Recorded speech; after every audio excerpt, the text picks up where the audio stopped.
Le doy las gracias al maestro Luis Magaña Cuellar, quien, aparte de ser catedrático, ha sido activista durante muchos años. Es uno de los miembros fundadores del Partido Mexicano Socialista y además, digamos, uno de los referentes de tanto de la lucha en las calles de la izquierda como de los que constituyeron las bases de esta fuerza política en el Estado. Luis, muchas gracias por la entrevista. Sí, gracias a ti. Ya me pusiste a hacer memoria para recordar algunos acontecimientos. En realidad, yo lo primero que puedo decir es que mi participación siempre fue muy modesta. Es decir, yo siempre pues, tuve que trabajar para ganarme la vida y paralelamente en los tiempos libres hacía política. Pero jamás fui un profesional de la política, ni mucho menos. Nunca descuidé mis compromisos laborales, particularmente en la universidad y antes como ingeniero, porque yo soy ingeniero electricista de formación original, pero siempre estuve identificado con los movimientos de izquierda. Lo que sí puedo decir para ubicar es que desde el punto de vista del ideario de las luchas por la emancipación de las masas trabajadoras, yo siempre estuve identificado con el Partido Comunista. Es decir, una identificación que no me llevó a acercarme al partido ni a afiliarme, pero que seguía yo muy de cerca su accionar y sobre todo pues, los dirigentes aquellos históricos, ¿no?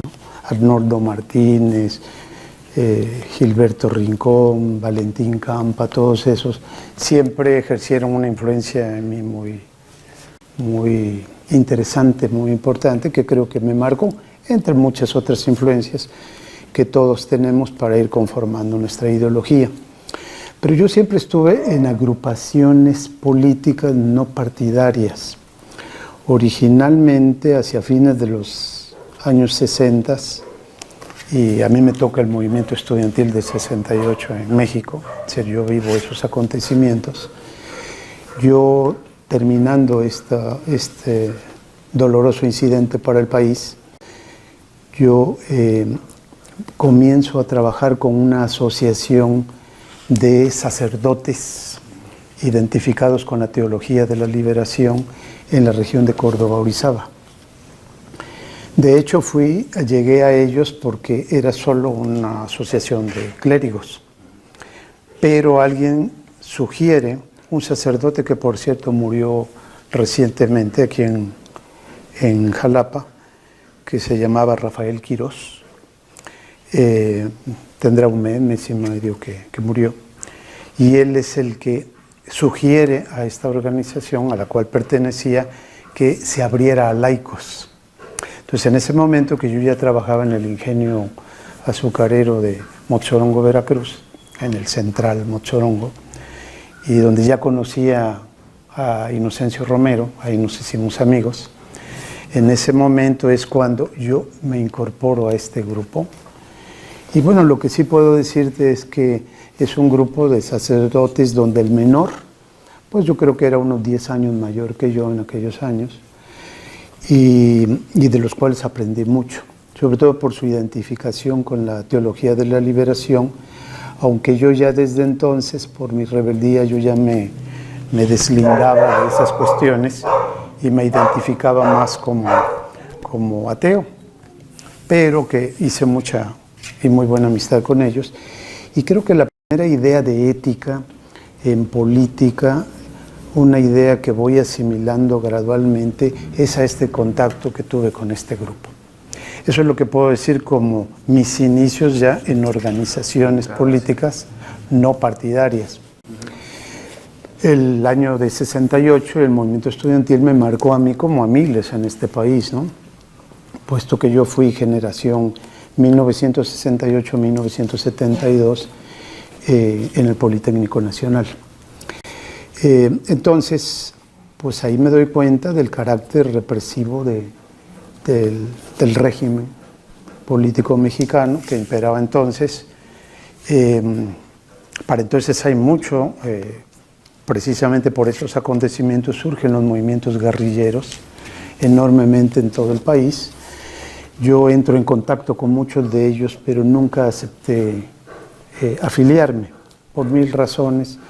Estaba yo muy chamaco también, pero pues, también cuando comete uno Cuando haces lo que no está permitido, ¿no? por ejemplo.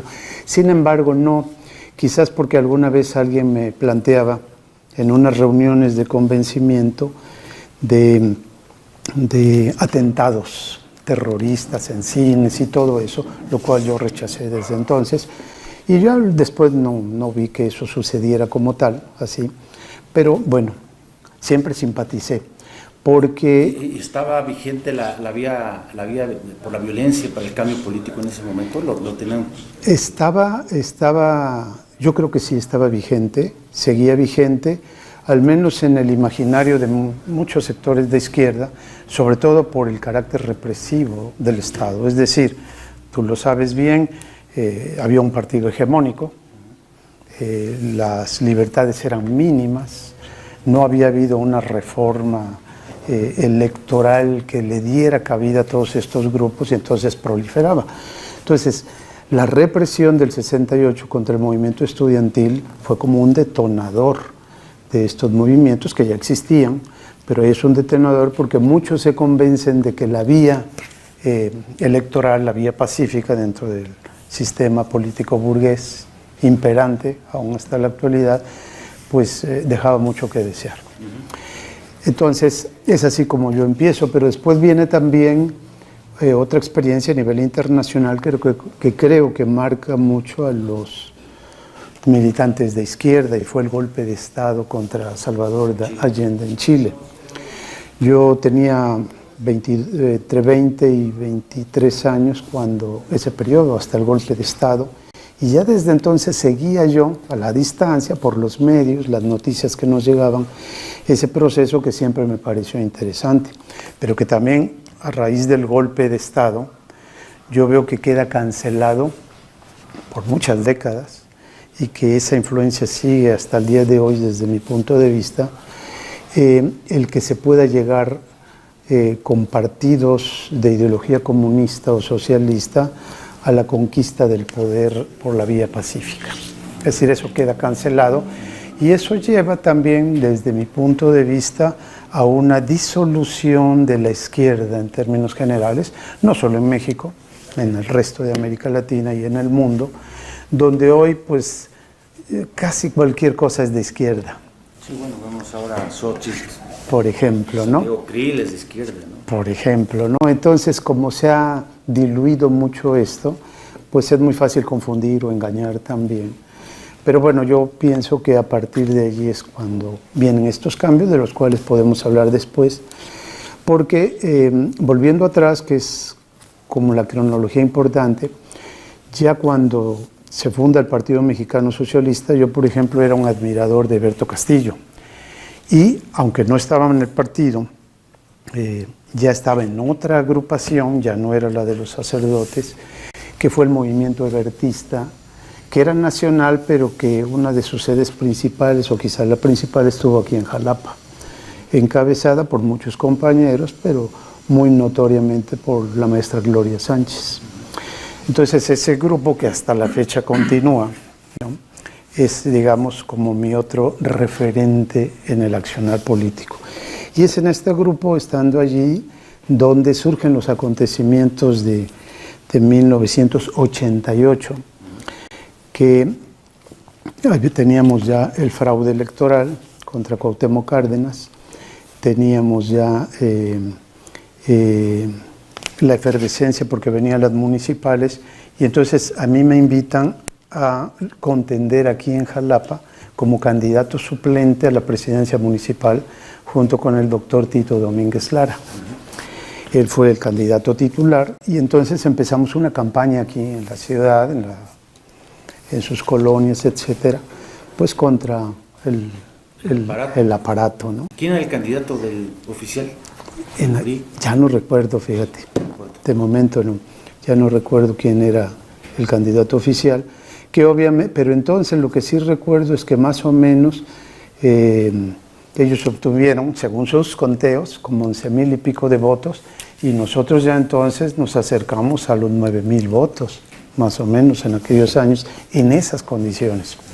Sin embargo, está la campaña cuando en un meeting, un domingo, era el 10 de septiembre, entonces recibo una llamada y estábamos en un meeting en un mercado, que se pone en la calle Toluca, aquí en la ciudad, frente a la Normal, cada domingo, cuando me llega la información de que me comunique rápidamente con ciertas personas porque habían asesinado al candidato del PMS en Tezonapa, específicamente en Motzorongo, porque él vivía en Motzorongo, que es una congregación de Tezonapa, y pues como él y yo éramos grandes amigos, muy amigos, nos habíamos conocido cuando yo trabajé en el ingenio azucarero, pues entonces ya pido permiso, al fin y al cabo no soy el candidato formal, era yo solo el suplente, y entonces es cuando me traslado a Tezonapa esa misma día, esa misma noche, y ya empiezo a vivir todos los acontecimientos que vienen en que yo, que ya trabajaba en la Universidad Veracruzana, pues reciba por gestión del partido apoyo para que me vaya yo a auxiliar a los compañeros en Tezonapa. Sobre todo a raíz de que su hijo, que era el menor, que aún no cumplía la mayoría de edad, tenía 20 años, pues se convierte a regañadientes de su familia, sobre todo de su madre, con justa razón, en el candidato del partido en sustitución de su padre asesinado. Entonces ahí es cuando yo ya estoy más involucrado en los acontecimientos de allá. Primero esporádicamente y luego me voy metiendo. Al triunfo es cuando hay una condición que fija la mamá del presidente municipal electo, de que sí acepta que él continúe siempre y cuando yo me vaya ya de asesor. Y es así como yo llego a Tezonapa, se pide una licencia aquí. ¿Cuál era el nombre del presidente? Bueno, el presidente saliente en ese momento del PRI era Adán Lozano Mesa. Ajá. Él era uno de los individuos reconocidos como uno de los caciques de la región, de todo eso, asesinatos por donde quiera. Entonces era una zona muy difícil, muy difícil. Y entonces, pues así es como yo comienzo. La formalidad es que soy secretario del ayuntamiento, pero en los hechos yo funjo pues, prácticamente como el presidente municipal, más o menos el primer año y medio, mientras el presidente efectivo pues va adquiriendo cierta experiencia de cómo desarrollarse. Uno mismo no la tenía, simplemente le ayudaba el hecho de tener otra formación y ser mayor. Para entonces yo ando en los 38 años de edad. Entonces, pero no es que tuviera experiencia política, en el gobierno sobre todo, nada de eso.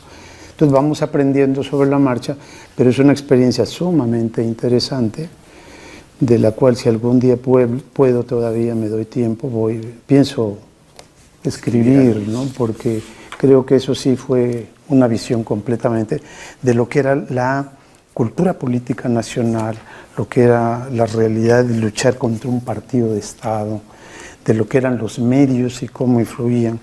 A partir de entonces no había noticia en los periódicos regionales en contra de nosotros, no había día en que no hubiese noticias en contra de nosotros, todos los días en aquellos años. Y obviamente fue una experiencia de un trienio que yo no culmino, porque como al año y medio, ya que yo tenía solo una licencia aquí, me reincorporo a mis actividades como universitario. Pero sigo en contacto, finalmente se pierde, ¿no? Y así le pasa a todas estas experiencias. Estaban, digamos, esa primera, o por decir algo, experimento que tuvo, o la posibilidad que tuvo la izquierda veracruzana de llegar, entre otros, a Tezonapa al poder. Todo el tiempo fue asedio, estuvieron asediados por medios, por los poderes fácticos, por las autoridades. Básicamente por los poderes fácticos y los medios. Las autoridades no. Es decir, las autoridades eran tolerantes, entonces estaba ya como interino Dante Delgado, pero nos había tocado en el triunfo con Gutiérrez Barrios. Es llamado a colaborar a la Secretaría de Gobernación y entonces queda Dante en su lugar y es con el que nosotros negociamos y todo.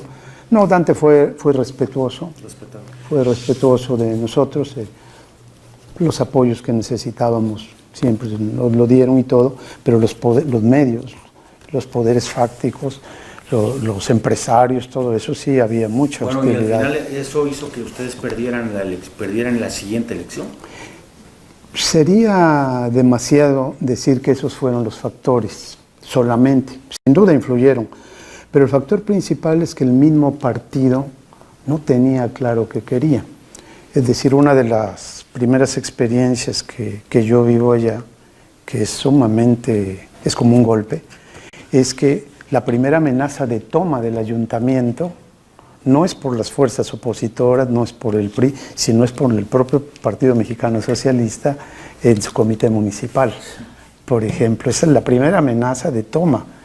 Es decir, y lo que les explicábamos y la importancia de que cuando el presidente municipal iba a inaugurar una pequeña obra a una comunidad, es un municipio con muchísimas comunidades, muchas de las cuales están en plena sierra, pues no lo entendían, ¿no? Ustedes deben ir y decir que eso es resultado del nuevo gobierno y todo. No había capacidad para eso, ¿no? ¿La izquierda tiene vocación de poder, Luis, digo, con base desde esa experiencia? En ese momento surgía esa vocación, pero yo lo que después vi, y eso para mí es muy importante señalarlo, es que en el caso de las ciudades grandes, y particularmente en Jalapa, porque yo, a pesar de toda esa experiencia, pues aquí termino como candidato suplente de una contienda que se pierde. Pero lo que yo veo entonces es que más que una vocación por el poder, de gobierno, ya había como deformaciones en el partido, porque más bien se luchaba por las regidurías. Y entonces lo que yo creo descubrir, es que se busca, el partido busca en los municipios proponer como candidatos a personajes de cierta relevancia social, académica, qué sé yo, pero con la única finalidad de atraer votos, no tanto por la convicción de que se ganara la contienda. Y entonces uno veía ya quienes ya estaban en la lista que seguía para ocupar la regiduría que le correspondería al partido. Eso para mí fue muy decepcionante. Es decir, había grupos, no puedo generalizar, pero había grupos dentro del partido que así operaban. Una visión muy limitada, ¿no? Muy limitada, que duró muchos años, ¿no? Es decir, un plan de gobierno propiamente, con esfuerzos de construcción y todo, lo había, pero de manera somera, no, con seriedad no tanto. Era más bien esta lucha por las regidurías, ¿no? Que ya tenían nombre y apellido en cada contienda electoral. Eso es lo que yo veo con el tiempo.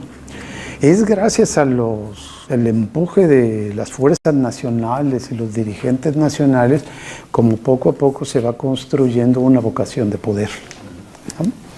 Y ya cuando es una generalidad que es la vía pacífica y la vía de las elecciones para conquistarlo, pues es cuando vemos todo este fenómeno del PRD hacia la fecha, ¿no? Hasta terminar en Morena. Hace parte de esta historia que tú viviste en tu formación política y para llegar a esta situación del Partido Mexicano Socialista.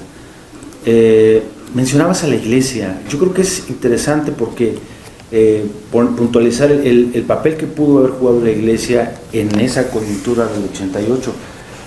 Todavía estaba vigente la teología de la liberación. Así es. Ya llegó Juan Pablo II y ya la desarticuló, pero era realmente importante, existía toda una estructura, por decirlo así, religiosa en la zona que influía políticamente. Sí, sin duda, sobre todo este grupo que se llamaba Ameyali, el grupo de sacerdotes del que yo te hablé, al que yo pertenecí y del cual llegué a ocupar una especie de puesto de Secretaría General en un momento, pero bueno, se reduciría a una veintena de sacerdotes, no eran grupos numerosos, ningún grupo en esa época era numeroso, sí, claro. Todos eran pequeños grupos que cada quien tenía su visión de cómo debía ser la lucha, pero estos grupos ejercieron una influencia enorme. Por ejemplo, en esa región, pero no solo allí, cuando tú te enteras de cómo estaba todo el país y en el resto de América Latina, ves esa influencia decisiva de la Iglesia en su sector progresista identificado con la teología de la liberación. En el caso de la región Córdoba-Orizaba, por ejemplo, fue notorio el papel de un sacerdote que se llamó Ricardo Zapata, que luchó al lado de los obreros contra el cacicazgo obrero en la zona de Río Blanco, que toda esa zona es básicamente obrera, ¿no? Y incluso me tocó ver y estar, porque él era miembro del grupo, estar con ellos y todo en luchas donde la propia población vigilaba la seguridad del sacerdote que estaba amenazado de muerte por los caciques.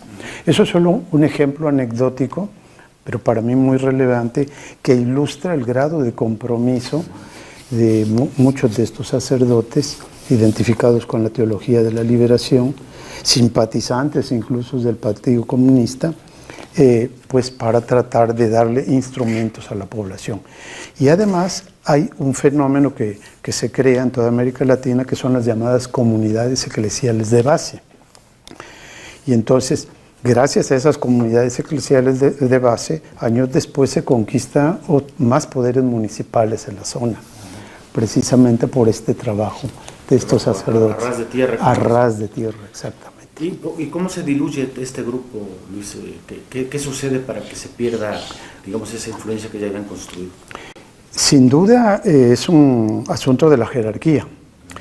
Por un lado, los poderes fácticos los hostilizan, obviamente, porque ven por dónde van y pues eso no conviene a los poderes fácticos, pero también la propia jerarquía eclesial, el papado, es determinante, es decir, los hostiliza, los cambia de parroquia, los mueve aquí y allá, entonces, y como pues tienen este voto de obediencia prácticamente ciega, es decir, ahí no ves rebeldías o yo no las vi, entonces las que hubo o había de personajes muy relevantes, pues terminaban en colgar los hábitos para dedicarse ya a una vida como laico y seguir comprometidos como laicos, como sucedió con muchos grandes personajes en Brasil, en Nicaragua o aquí mismo en México. Pero yo creo que estos factores, así sin entrar mucho en detalle, son determinantes. La hostilización de estos grupos, la jerarquía eclesial, que es muy poderosa y muy conservadora históricamente, y muy identificada por lo mismo con los grupos de poder. Y bueno, también el imperialismo norteamericano, que nunca ha dejado de quitar el dedo del renglón, ¿no? Entonces todos estos factores sí fueron desgastando estos movimientos, pero finalmente creo que todo eso que parece una disolución no lo es tanto, porque finalmente van creciendo los partidos de izquierda formalmente, su proceso de unificación y todo, van teniendo ya la adhesión de todos estos grupos. En el 88 fue una cosa fantástica, nunca vista en este país, al menos de lo que a mí me ha tocado vivir, ni con Andrés Manuel, por más que se diga. Es lo que te quería, a ver si nos puedes puntualizar, porque si bien en el 88 no le alcanzó y se le fue encima el aparato Cuauhtémoc Cárdenas, ¿crees que fue más relevante ese momento que el actual que está pasando por medio de Morena y con el presidente ahí arriba? Yo pienso que sí. Yo pienso que sí, porque es como el momento en que se muestra que es posible derrotar al partido de Estado. Y esto va permeando en la conciencia muy lentamente en la conciencia de la población, pero ahí queda una claridad de que es posible. Y los que participamos en aquel movimiento no nos queda la menor duda del enorme fraude cometido. Yo creo que Cuauhtémoc Cárdenas debió ganar 3-1, 4-1 fácilmente contra Salinas de Gortari, ¿no?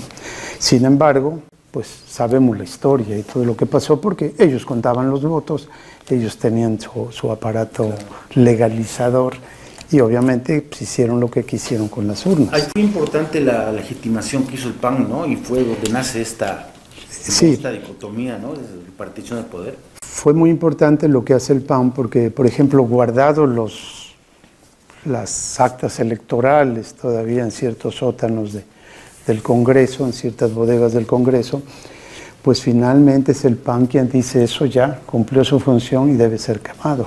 Es decir, hay que eliminar todo testimonio, no lo dicen así, obviamente, pero eso es en los hechos, todo testimonio del fraude colosal. Las pruebas que inculpaban el fraude. Claro, y entonces, pues el PAN seguirá pagando sus acciones, porque eso, digamos, a la militancia no se le olvida ni se le debe olvidar, ¿no?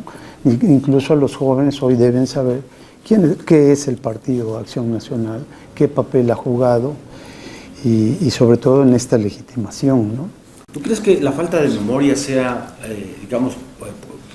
sea determinante o pueda afectar el curso que está llevando actualmente la historia del país? Es decir, hay un gobierno López Obrador, que digamos tiene principios de izquierda, pero hay mucha gente que no lo ve así y esa falta de memoria puede llevar a una votación distinta, que estén votando a los verdugos la gente. Sí, el riesgo existe. La falta de memoria se ve pues casi en todos los pueblos y hay que estar siempre como recordando por medios visuales, concretos, materiales, intelectuales, por todo medio estar recordando estos momentos de la historia de un país para que esa memoria histórica siga influyendo hacia un devenir más luminoso. Porque yo recuerdo, y hago un paréntesis aquí, un día, hace muchos años, visitando Berlín, en Berlín y en muchas ciudades europeas, no destruyeron todas las ruinas que quedaron de los bombardeos durante la Segunda Guerra. Berlín, que fue una ciudad arrasada, ¿no? Todavía tiene monumentos, pedazos de edificios, y donde hay placas que dicen para que no se nos olvide. Es decir, ese es un elemento concreto de algo que sucedió, que aunque las generaciones actuales no vean o ya no sepan, todo eso es historia de la Segunda Guerra y todo eso, pero que ahí están los testimonios de para que tengan una idea de lo que fue esa destrucción, esa devastación por la guerra. Eso traducido a niveles donde no hemos tenido, por fortuna, esas devastaciones, es traducible y aplicable en los términos concretos, específicos, ¿no? Propios de nuestra historia, para que no se olvide todo esto. Por ejemplo, el gobierno actual llega por la lucha de muchísimos que las nuevas generaciones hoy ni idea tienen de quiénes fueron ni qué hicieron y todo eso, ¿no? Tú recuerdas a un Arnoldo Martínez Verdugo que estuvo una veintena de veces en la cárcel a lo largo de su vida, o Gilberto Rincón Gallardo, o Valentín Campa, o Demetrio Vallejo. Puedes mencionar a muchísimos que realmente era una izquierda con mística, que eso ya no existe. Era una izquierda con mística que tiene que evolucionar todo, tiene que cambiar, no puede ser lo mismo, hay que ajustarse a los nuevos tiempos, la caída del bloque socialista, la disolución de la Unión Soviética, todo eso ha influido para que cambien y se adecúen los partidos de izquierda, pero hay cuestiones que no deben olvidarse jamás, ¿no? ¿Qué opinas, Luis, de que pareciera lógico suponer que esa mística de la izquierda hubiese actuado de forma homogénea y de forma más comprometida para apoyar a un proyecto como el que encabeza López Obrador, en el sentido de que, bueno, de forma empática lo ha dicho él muchas veces, ¿no? Primero los pobres, etcétera, ¿no? pero muchos segmentos de la izquierda, incluso lo vemos en los estados, en Veracruz, pues son de los peores enemigos que tiene un proyecto de izquierda, ¿no? ¿Eso cómo lo interpretas? Sí, es que lo que pasa es que hay mucho oportunismo, pero eso creo que ha existido en todos los tiempos, es parte de la naturaleza política humana, según yo. Se puede controlar, minimizar y todo, pues a través de este trabajo de información y sobre todo de las bases, la gente de abajo. Porque finalmente las dirigencias de los partidos no son más que pequeños grupos del partido que tú quieras, ¿no? De la ideología que gustes y mandes, pero no son más que pequeños grupos que deciden por muchos. El hecho de que haya en este momento un trabajo de concientización, las conferencias matutinas, llamadas mañaneras del presidente, creo que han cumplido esa función, por más crítica que se haga. Creo que muchísima gente se entera de cosas que antes ni idea, ¿no? Y entonces eso sí va creando una revolución de conciencias, que es un proceso muy lento, pero que efectivamente el partido actual, que simbolizaría la izquierda o el movimiento progresista en México, que es Morena, pues tiene muchas contradicciones, muchísimas contradicciones. Está muy distante de ser un partido monolítico como lo fue el que dimana del triunfo de la Revolución Mexicana, ¿no? Con esos controles y todo, está muy lejos de eso, y entonces el ponerse de acuerdo y el estar lleno de gente de todos los colores. Son los riesgos de los frentes amplios, ¿no? Esos son los riesgos. Riesgo que ya lo vivió el PRD.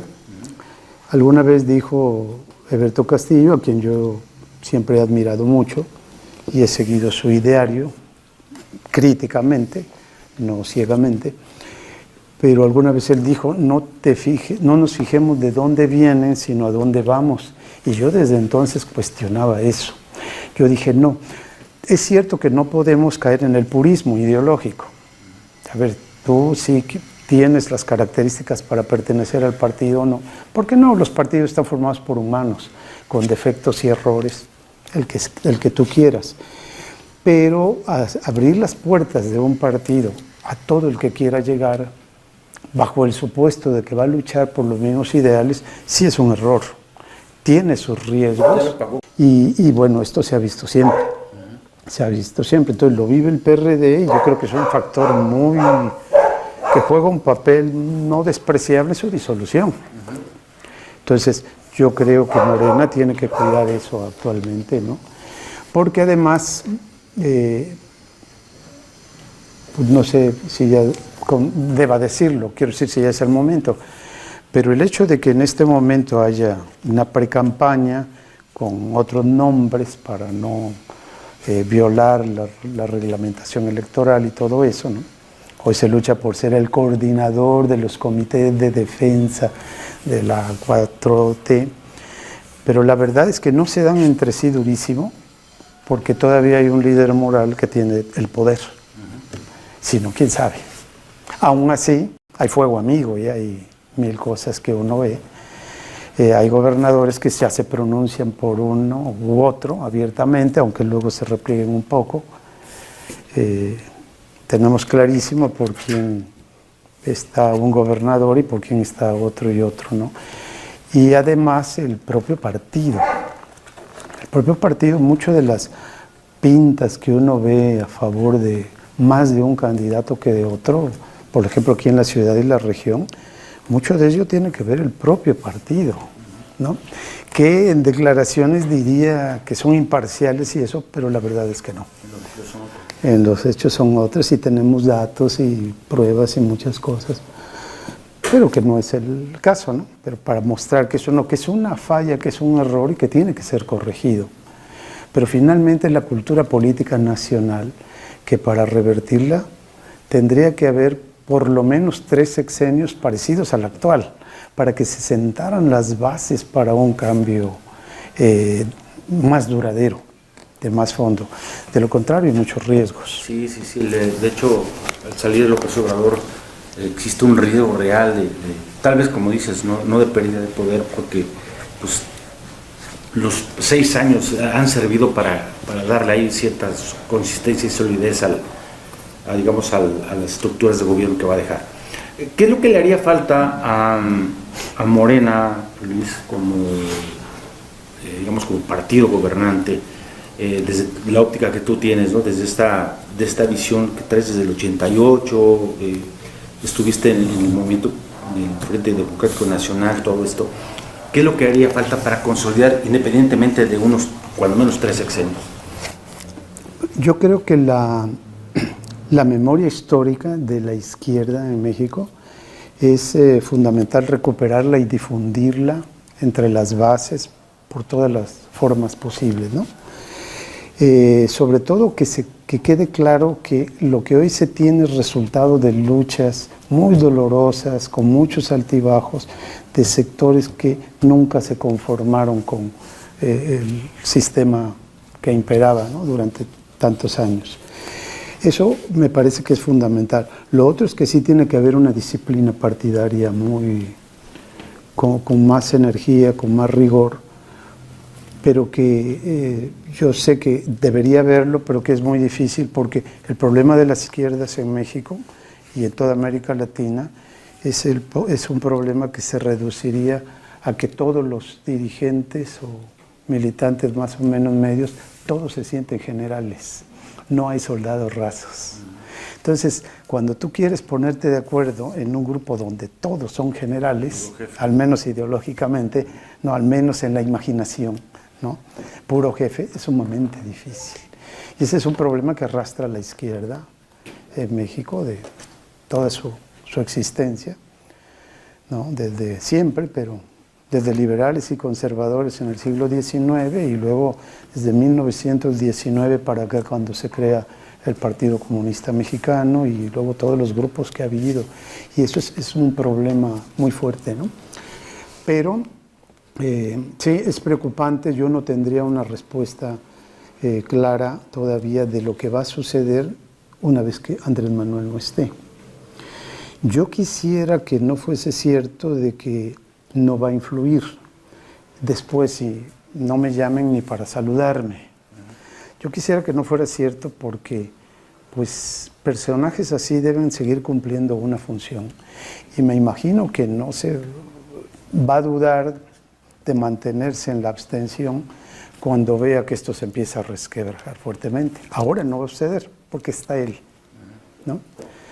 Si vemos los discursos de cada precandidato en este momento, todos aluden a como nos ha enseñado Andrés, el maestro, ¿no? Pero eso va a durar muy poco, mucho, muy poco. Sí, muerto el rey. Pues viva el rey, ¿no? Entonces ahí sí es un reto muy grande que tiene Morena. Es partido, pero es movimiento también, debe consolidarse muy bien al respecto y tener reglas muy claras, pero sobre todo, si tú quieres ese idealismo, lo que voy a decir, pero hay que recuperar la mística de lo que fue las luchas del periodo clásico, digamos, de la izquierda, ¿no? Donde era una mística real, por ejemplo. Déjame volver atrás, cuando asesinan a Inocencio Romero en Tezonapa, a 2 meses de las elecciones, fue el 10 de septiembre de 1988 su asesinato, el partido, la dirigencia del PMS en Veracruz se vuelca solidariamente. Y tú ves a los dirigentes realmente entregados y comprometidos. Y eso fue en Tezonapa, pero así sucedió en muchos municipios del estado de Veracruz, ¿no? Si tú veías esa mística. Siendo yo ya colaborador del Ayuntamiento de Jalapa, hay un rumor en cierto momento de que me van a matar. Entonces, pues yo lo reporto al partido. Confieso que nunca tuve miedo ni nada, pero pues sí, me cuidaba hasta donde yo podía cuidarme. Pero yo nunca veía una hostilidad abierta de nadie contra mí. Nadie, yo nunca tuve eso. Pero sí el rumor era fuerte. Y ya uno sabía que en esas regiones, cuando el rumor va creciendo, hay que ponerse en guardia. Entonces yo me comunico con la dirigencia del partido en aquellos años, explico lo que está pasando, y algo que nunca voy a olvidar es que el dirigente del partido, que en ese momento era José Antonio John Mendívil, y un diputado federal que era Camilo Valenzuela, en ese momento, ellos se trasladan a Tazenapa, indagan cómo llegar hasta la guarida de uno de los caciques, del que se sospechaba que podía venir el asunto, y se meten, cierra adentro, a hablar con él. Lo hacen y todo, y regresan y dicen, no, ya hablamos, dicen que contra ti no hay nada.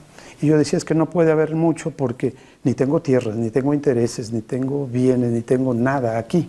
Ni molesto a nadie, voy a estar un año y me voy. Entonces, no me meto con nadie, no molesto a nadie, no fuerzo a nadie. Entonces, no lo creo, pero bueno, el rumor existía. Haya sido cierto o no, la acción de los dirigentes en ese momento, para mí fue algo que reflejaba todavía esa mística que había, no en toda la izquierda, pero en los dirigentes y en muchos personajes de esa izquierda histórica aquí en el país. Eso ya no existe. Cuando mataron a Gafet Romero, pues yo estuve también en el sepelio, el hijo de Inocencio, y pues no quiero entrar en demasiados detalles, solamente diré que la dirigencia que yo vi presente no tenía ni por asomo la actitud, la entrega, el compromiso que se tuvo con la dirigencia con su padre, ¿no? Era ya otra cosa muy diferente. Ya desde entonces tú vas viendo estos cambios que son una regresión, ¿no? Que tienen que ver con la ética política, que bueno, eso hay que rescatarlo. Es decir, hay que crear todavía otra mística, no la puedes generalizar, pero en los dirigentes debe haber dirigentes que tengan esta mística, esta entrega, esta capacidad, porque eso ayuda mucho al mantenimiento para una larga vida de partidos de izquierda, ¿no? Luis, ya casi para concluir, quisiera que nos pudieras comentar, en muchos medios, sobre todo los medios hegemónicos, ¿no? los que de alguna u otra forma están pretendiendo construir fenómenos políticos en una semana, como Xochitl, que dicen que es un fenómeno como tal, y permanentemente pues traen una línea muy crítica contra lo que haga o deje de hacer López Obrador. Parte del discurso, digamos, de estos pues, periodistas, voceros, como se les quiera decir, es que ya no hay que estar hablando del pasado, ¿no? Hay que enfocarse en el presente y resolver las cosas. Que no hay que hablar de una lucha entre la izquierda y la derecha, ¿no? En fin, todo eso tiene un propósito político. Por supuesto, es digno de tomarse en cuenta y ser denunciado y combatido, porque los pueblos sin memoria histórica no son nada. Es decir, la memoria de su devenir tiene que estar presente, los hechos fundamentales, ¿no? Los hechos fundacionales tienen que estar presentes para que aquello no pierda el rumbo. Es como un faro, desde mi punto de vista. Eso de que ya lo de la izquierda y la derecha quedó en el pasado, eso no es cierto. Eso, digamos, es parte de la ideología todavía del capitalismo y del poder dominante, pues para seguir prolongando su agonía. Porque tarde o temprano, por lo que se ve, va a desaparecer, pero va a llevar muchos años, muchas generaciones quizás. Entonces, no, la izquierda existe entendida como aquel ideario, ya ahora hablemoslo así muy genéricamente, que se interesa por las mayorías efectivamente de un pueblo. Y la derecha existe y va a seguir existiendo como aquel grupo con el ideario de que son las minorías las que crean las fuentes de trabajo, los dueños del capital, y eso es lo que debe continuar. Son dos visiones distintas, pero por supuesto que eso existe. Yo recuerdo alguna vez a una dirigente del partido, y dije una dirigente del partido hace años, que decía, no, es que somos una izquierda moderna ahora. Y yo decía, a ver, ¿qué cosa es eso de una izquierda moderna?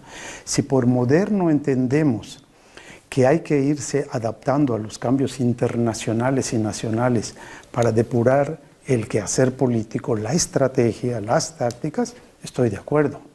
Pero si por moderna es rechazar todo lo pasado, o lo fundamental que es la lucha contra un sistema que sigue vigente, que explota el hombre por el hombre, entonces yo prefiero ser antiguo. La modernidad esa no me interesa, ¿no? Por lo menos ideológicamente. Y defenderlo en los foros y todo eso. Es decir, no podemos decir, no, ya cuál izquierda y derecha. Eso ya lo ves también mucho en los países europeos. En España eso está muy marcado, ¿no? Y aunque sí se habla de la derecha y de la izquierda, pero está como muy diluido todo. Entonces, no, ya no hablemos de eso, porque eso es antiguo. Sí, eres pinche viejito, ¿no? Que yo creo que ya muchos se referirían de uno de esa manera hoy al oírlo. ¿Por qué? Porque uno sostiene que eso existe, que eso está. Si mientras haya explotación del hombre por el hombre, esto no para. Esto va a continuar, ¿no? Pero sí, hay que adaptarse a las nuevas circunstancias. Te repito, desde el golpe de Estado contra Allende, todos los partidos de izquierda, hasta los comunistas, todos se van adecuando. ¿No? Yo en muchos análisis y estudios no oigo esa mención, no veo esa correlación. Para mí existe esa correlación. Desde ahí empezaron a cambiar muchas cosas, ¿no? Fue un golpe de Estado que creó miedo. Muchísima gente. Cuando se instituye el neoliberalismo en todo el continente. Sí. Llegan los Chicago Boys a Chile y con todo su modelo, que se sigue vigente, la modernidad, que sigue vigente hasta el día de hoy, ¿no? Es que el pinochetismo ahí está vivo, claro. Está vivo, ¿no? Entonces, eso marca mucho a todos. Y bueno, luego, en el caso de Europa, pues el Partido Socialista, por ejemplo, en Francia, ya es más o menos testimonial, cuando fue el gran partido, ¿no? El Partido Comunista ni se diga, y así por donde vayas. Entonces sí hay como un disolver las cosas. Reduzcámoslo así. Es el ideal del imperialismo en términos de lo que ellos entienden por democracia.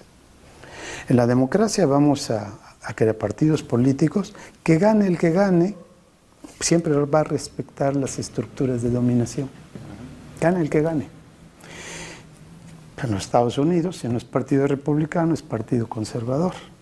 Son dos grupos de empresarios poderosísimos que simplemente se turnan el poder y que engañan a todo un pueblo bajo el disfraz de la democracia. La democracia, claro. ¿No?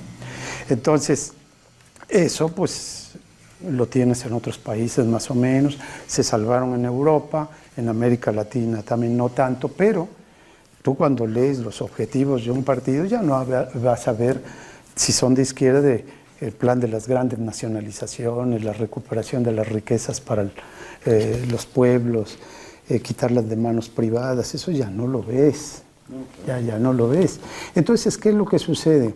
Y creo que la política va a continuar así por mucho tiempo, que se busca paliar los extremos, que los ricos paguen impuestos, porque no lo pagaban, y bueno, atenuar la miseria, mantenerla en pobreza y que cuando menos tengan para comer y eso es loable, eso está muy bien, eso nunca se había visto aquí en México, pero no cambia. Sí, no es una solución de fondo. No es una solución de fondo, no lo es. Ahora también yo entendí hace muchos años que el realismo político te lleva a no dar pasos demasiado largos en ese sentido, porque somos vecinos de los yanquis. Y si no lo permitieron en Chile un cambio radical, no lo van a permitir en México. En el traspatio, ¿no? En el traspatio.